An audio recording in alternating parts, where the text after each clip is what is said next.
Guys, natumba yung puno. Ang laki-laking puno.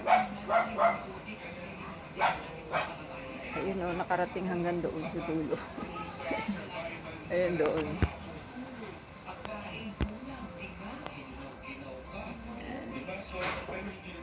Nag-start siya dito.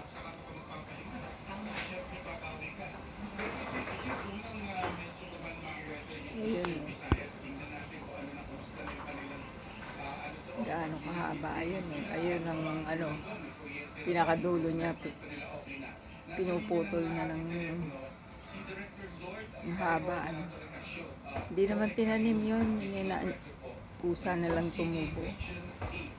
Mababaw lang siya. Yun. Yun.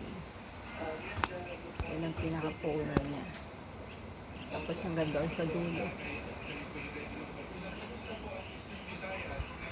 Yung pinuputol niya. Yun ang pinsala ng napakalakas na ulan kagabi. Tsaka hangin. Bumaha ng konti. Galing ilog.